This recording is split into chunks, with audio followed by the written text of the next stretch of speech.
और इस बीच बड़ी खबर आपको बताएं, जहां संसद की कार्रवाई शुरू होने से पहले जोरदार हंगामा विपक्ष की तरफ से जारी है। विरोध दरअसल जारी है, लगातार विपक्ष अपने रवैये को बरकरार रखा हुआ है। कार्रवाई शुरू होने से पहले यहां पर हंगामा होता दिखाई दिया। तस्वीरें आपको दिखा रहे हैं जहां नारेबाजी की जा रही है और तख्तियां लेकर पहुंचे हैं। ये तस्वीरों में आप राहुल गांधी को भी देख पा रहे हैं, उन तमाम वो चेहरे जो विपक्ष के सदन की कार्रवाई अभी पिछले कुछ दिनों में शीतकालीन सत्र में ना के बराबर चली है और अभी भी यही हालात है, क्योंकि रवैया वही दिख रहा है। कार्रवाई शुरू होने से पहले, अब से 1 मिनट में कार्रवाई शुरू होने वाली है, लेकिन उससे पहले की तस्वीरें हम आपको दिखा रहे हैं। और हमारे साथ मीनाक्षी जुड़ी हुई है, मीनाक्षी का रुख कर लेते हैं। मीनाक्षी, देखिए संसद की कार्रवाई शुरू नहीं होती है उससे पहले ही विपक्ष हंगामा करने लगता है और अब तो देखिए संसदीय कार्य मंत्री भी कह रहे हैं कि विपक्ष लगातार इसी एजेंडे के साथ आगे आ रहा है, चलने ही नहीं दे रहा है सदन को।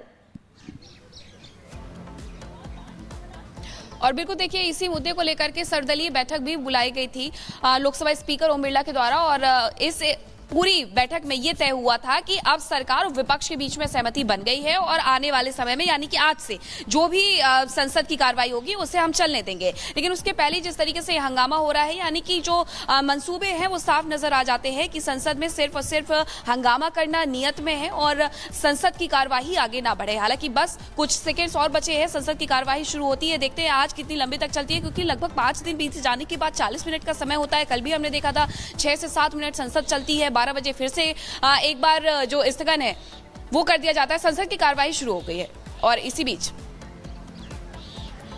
तो बड़ी जानकारी यहां पर आप तक पहुंचा रहे हैं। मीनाक्षी ने भी बताया कि संसद की कार्यवाही शुरू हो चुकी है, लेकिन ठीक उससे पहले हमने आपको दिखाया कि किस तरह की तस्वीर सामने थी जब विपक्ष हंगामा करता हुआ सदन के बाहर नजर आ रहा था। आपका रिकॉर्ड में नहीं जा रहा शून्यकाल में।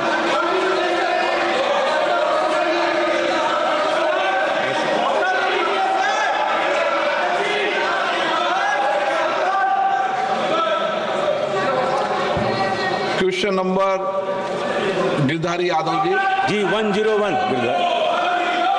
मंत्री जी पोर्टल पर। माननीय अध्यक्ष महोदय, सरकार के द्वारा जो उत्तर दिया गया उसमें कोई अलग से योजना का जिक्र नहीं है। तो सरकार चाहती है कि कलाकारों को प्रोत्साहन दें। हस्त जो हमारे हस्तशिल्प है, ये भी कलाकार हैं, चाहते हैं कि सरकार अलग से उसको कुछ व्यवस्था दे ताकि ये भी जीवित रहे। हम जानना चाहते हैं सरकार से, माननीय मंत्री महोदय से जानना चाहते हो कि सरकार के पास कोई डेटा है कि किस किस जिलों में बुनकरों की क्या जनसंख्या है और उनकी आर्थिक और सामाजिक स्थिति क्या है, खासकर बिहार के मामले में।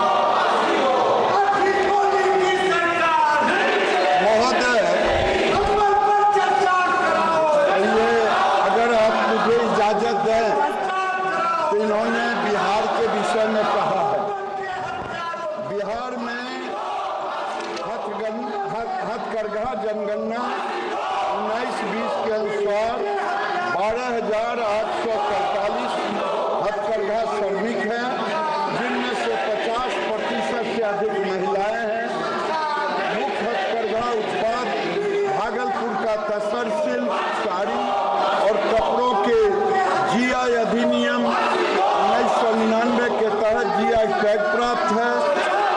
इसके कुल 8 अधिकृत उपयोगकर्ता हैं। इसके अलावा राज्य में अन्य प्रसिद्ध उत्पाद भी हैं, जैसे tussar silk dupatta, tussar silk dress material, Sigori, Patna, Manpur और गया के सूती कपड़े भी है। हथकरघा योजनाएं में महोदय कई योजनाएं चलाए जा रही है। बिहार सहित तमाम देश में small cluster development programme, handloom marketing assistant, special infrastructure project, mega cluster development programme, consultation credit weavers Mudra loan, handloom weavers welfare.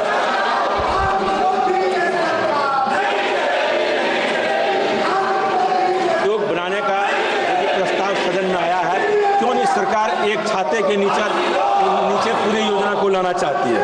क्या सरकार बुनकरों के लिए कोई सर्वेक्षण कराकर विशेष पैकेज देने का विचार रखती है? महोदय, सर्वेक्षण मुझे समझ में नहीं आ रहा। माननीय सदस्य, सर्वेक्षण हमारा होते रहता है। अभी देश के अंदर अगर आप लेंगे तो 35.22 लाख कारीगर हैं, 36.74 लाख बुनकर हैं,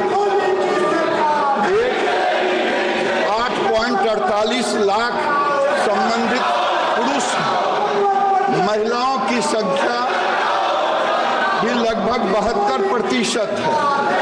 जेंडर की संख्या, ट्रांसजेंडर की संख्या 494 है। फुल टाइम वर्कर लगभग 17.89 लाख है। पार्ट टाइम वर्कर 17.33 लाख है। अनुसूचित जाति कामगारों की संख्या 4,84,184 है, 14%।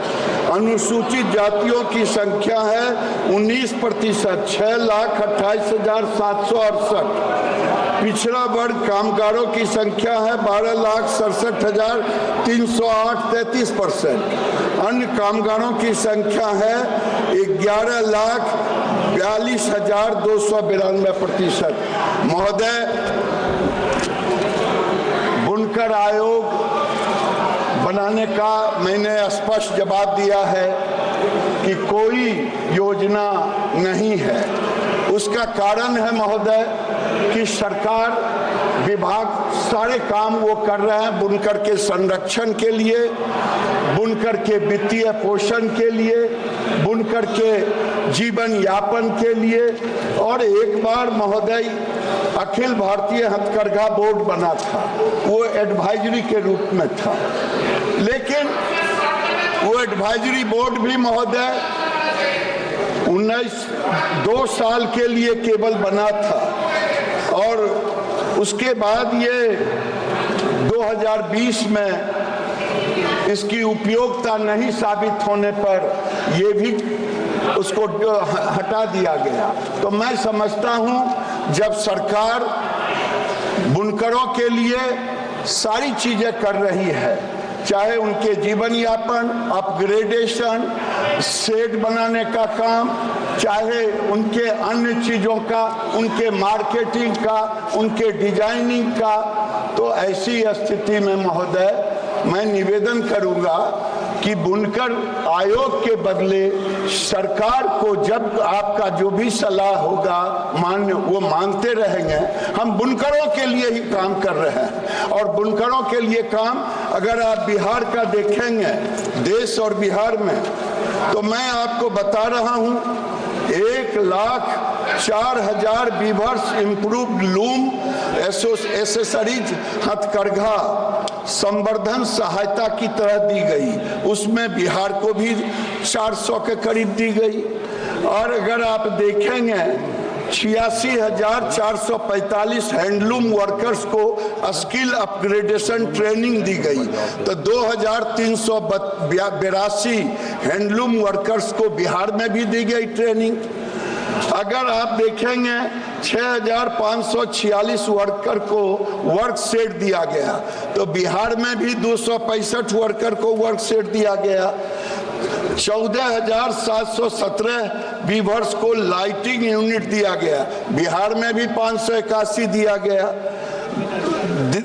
2,443 मार्केटिंग इवेंट्स अभी तक किए गए, जिसमें बिहार का भी संख्या उसके अनुपात में रहा।